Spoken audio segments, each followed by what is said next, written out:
नमस्कार, आप देख रहे हैं झार संवाद टीवी। मैं नीरज वर्मा। जमशेदपुर के बिष्टुपुर से एक दुकान और कथित लेन देन को लेकर विवाद का मामला सामने आया है।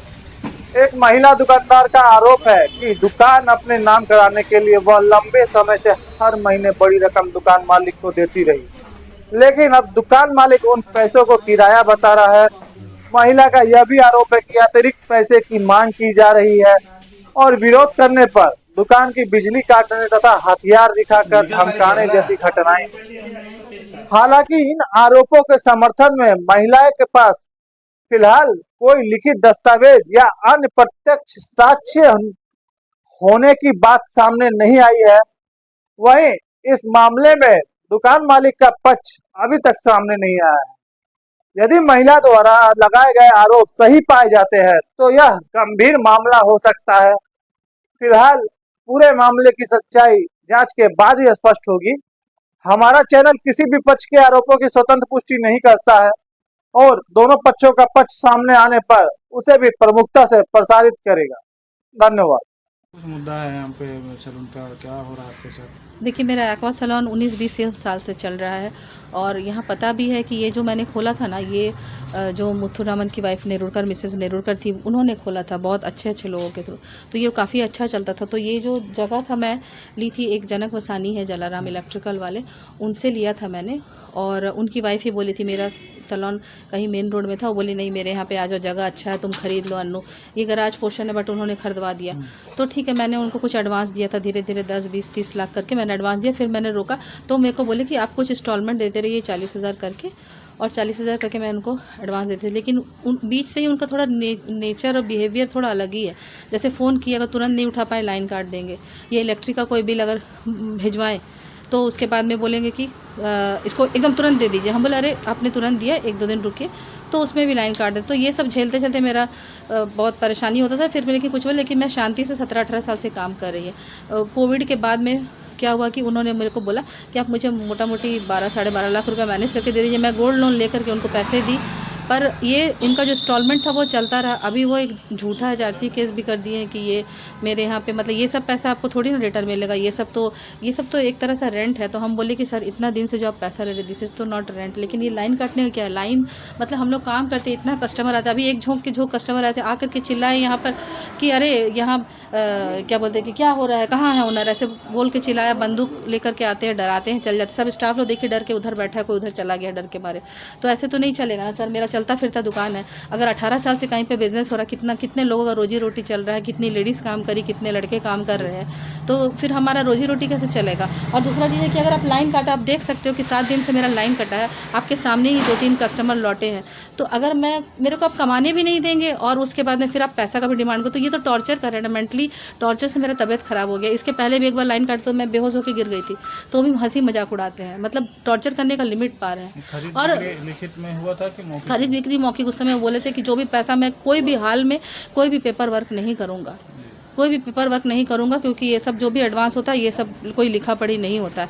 बहुत परेशान हो के मैं 1 साल से थाना में बोली हूँ। थाना वालों ने उन्होंने प्रेशर दिया है, तब जाके थाना वाले ने उसका निकाल करके मुझे दिया, जब उनका अकाउंट नंबर, तब मैं उस अकाउंट में 1 साल से भेज रही हूँ उसको। हर महीने 40 के, पिछले महीने तो 1 लाख भी ले लिया। हर समय अनाप शनाप पैसा लेते हैं सर, हम लोग कैसे जिएंगे बताइए? और इतना मोदी जी तो बोलते हैं कि महिला उद्यमी होनी चाहिए, काम करनी चाहिए, और ये लोग तो मैं लोग को परेशान करते हैं। इतना परेशानी कैसे झेलेंगे, इतना टॉर्चर कैसे झेलेंगे? जमशेदपुर में हर लोग हमको जानता है, और उसके जनरेटर वाला आता है तो उसको लाठी उठा के मारते हैं। स्टाफ लोग को भी डरा के गया पिस्तौल से, तो कैसे चलेगा सर बताइए? स्टाफ लोग डर गए हैं, इसीलिए बात नहीं करना चाह रहे। आप इनको पूछिए लाइन कटा है कि नहीं, आप एक स्टाफ से खाली पूछिए लाइन कटा है कि नहीं, कितने दिन से। हम लोग झूठ थोड़ी ना बोलेंगे। कट गया है, बहुत दिन से कटा हुआ है। हम लोग मैनेज कर रहे, गर्मी में मैनेज कर रहे हैं। 5 दिन हो गया लगभग कटा है। अच्छा, प्रशासन से आप लोग क्या मांगते हैं?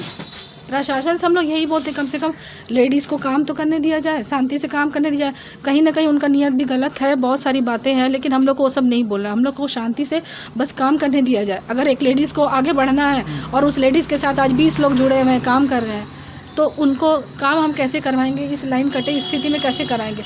और इतना मेरा मान सम्मान जो हानि हो रहा है, 19 साल से जो कस्टमर आ रहे हैं, देखते हैं लाइन कटा हुआ है, चल जाते हैं। और गर्मियों में भी मैं आपको दिखाऊंगी वीडियो, गर्मी में भी बहुत सारे ऐसे क्लाइंट हैं जो गर्मी में भी यहाँ आकर के काम करा के गए हैं। धतकिड़ी की भी कुछ ऐसी लेडीज़ आती है, वो लोग बुरखा में रहती है, लेकिन सर वो आ करके यहाँ से इतना ज़ोर से चिल्लाते हैं कि सब लोग चले जाते हैं। तो ये मेरे को मेंटली हरास कर रहे हैं। उसके बाद बिज़नेस का मेरा इतना लॉस हुआ जिसका कुछ इसके कहने लिए का। आपने लिखित में आवेदन दिया था? मैंने दिया था, मैं सनी रॉय के ऑफिस में आवेदन दी थी, वहाँ में भी रिसीविंग है। मैंने एसडीओ कोर्ट में 10 बार कम से कम आवेदन है कि लाइन कटा है, मगर वो लोग बोले वकील के थ्रू आप तरीके से आइए। सर वो टॉर्चर भी करते हैं, मेंटली हरास भी करते हैं, पैसा भी मांगते, केस भी वही खुद करते हैं। तो अब हम लोग कहाँ जाए? अब हमको मजबूरन बोलना पड़ रहा है सबको। हम झारखंड सरकार से, प्रशासन से, हेमंत सोरेन जी से ये दरखास्त करेंगे कि महिला के ऊपर इतना टॉर्चर हो रहा है कि पैसा का इतना दबाव दे रहे हैं, ये हमको हर जगह से दबाव दे रहे हैं। मैं अब हर चीज़ का नाम नहीं, उनके हाथ में कुछ ऐसे नेता, कुछ ऐसे सोर्स है, उस सोर्स का वो हम लोगों को धमकी देते हैं, लाइन काटते हैं। मेरा स्टाफ लोग भूखा मर जाएगा बोल के हम मजबूरी में काम कर रहे हैं, नहीं तो यहाँ बैठने के लायक नहीं। इतनी गर्मी में आप देख सकते हैं, पसीना से हालत ख़राब है हमारा। अब इससे ज़्यादा क्या बोलेंगे? प्रशासन से यही उम्मीद करते हैं कि कम से कम एक महिला उद्यमी को उनका आश्वासन भी मिले, उनका एक उनके तरफ से हम लोगों को एक सहानुभूति मिले, ताकि हम लोगों को काम करने में आसानी हो। हमें बहुत ज़्यादा परेशानी हो रही है, हम लोग एकदम बर्दाश्त के बाहर हो गए, तब जाके हम लोग को बोलना पड़ रहा है। अभी भी आके बहुत धमका के गई, इसलिए मैं आपको बोल रही थी कि थोड़ा जल्दी आइए, ना तो बोल रहे थे मारेंगे पीटेंगे आप लोग को। कभी स्टाफ के हाथ में अगर फ़ोन रहता तो बोलते आप कहीं वीडियो तो नहीं बना रहे, खींच लेते हैं ऐसे हाथ से, छीन लेते। और गर्मियों से तो हम लोग का हालत ख़राब हो गया है। सिर्फ लोग क्या सोचेंगे, किसी को बोल के हम क्या करेंगे? इससे हमारा नाम भी कहीं बिजनेस में असर ना पड़े, इस वजह से चुपचाप आज हम बहुत दिनों से झेल रहे हैं, लेकिन चुप रह के सीमा पार हो गया हम लोगों को। लेकिन ये झारखंड सरकार के रहते हुए क्या हम लोगों के साथ ऐसा अन्याय होता रहेगा क्या? बताइए। ये उनके हाथों में कुछ ऐसे प्रशासन के लोग हैं या फिर कुछ नेता वेता का नाम लेकर के वो हमेशा हम लोगों को बहुत टॉर्चर करते हैं। इसके पहले भी मैं एक बार जनरेटर लगाई थी, तो जनरेटर वाला को रॉड से मारा था, वो आदमी डर के मारे भाग गया। और बहुत सारी ऐसी बातें हैं कि मुझे सिर्फ शांति से काम करने दिया जाए और मैं कुछ भी गुजारिश नहीं करूँगी। ठीक है सर, धन्यवाद।